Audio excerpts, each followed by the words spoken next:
Mesdames, Messieurs, bonjour et bienvenue sur notre chaîne YouTube. Ici nous vous donnons la clé, alors si vous êtes nouveau, abonnez-vous et cliquez sur la cloche de notification pour ne plus rien manquer. Cela fait, on peut commencer. La sécurité au Mali s'est dégradée malgré l'arrivée de Wagner.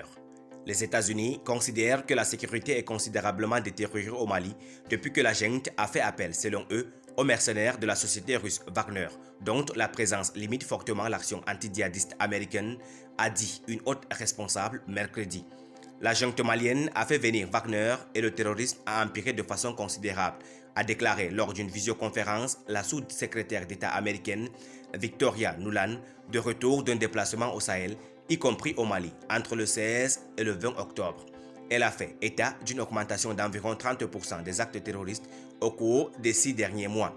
Ces propos contredisent ceux des militaires qui ont pris le pouvoir par la force en 2020 dans ce pays secoué depuis 2012 par la violence et la propagation djihadiste. Les autorités maliennes se sont détournées depuis un an de l'allié français et de ses partenaires et tournées vers la Russie. Elles répètent avoir inversé la tendance sécuritaire et avoir mis en débandade les groupes djihadistes.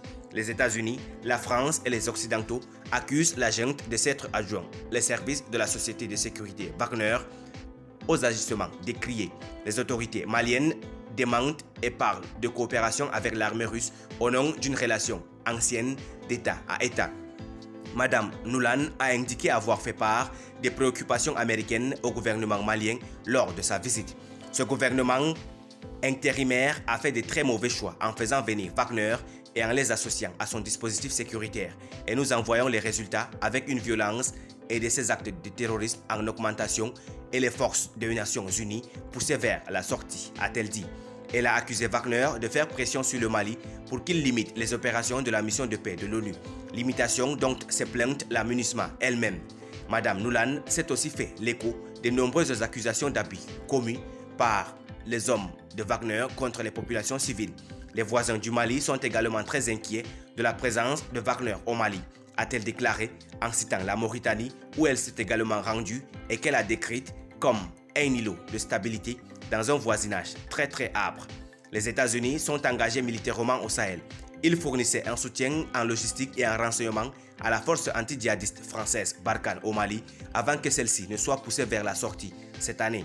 Madame Nuland a assuré que les Américains continuent à collaborer très étroitement avec les Français au Sahel après le redéploiement de ces derniers.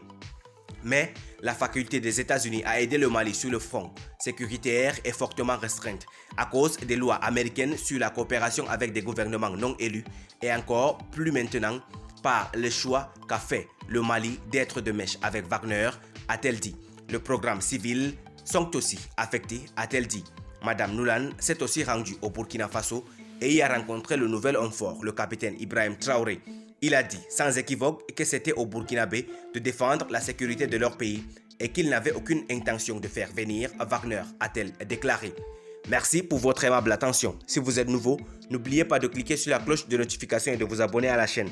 Merci, à très bientôt pour une nouvelle vidéo.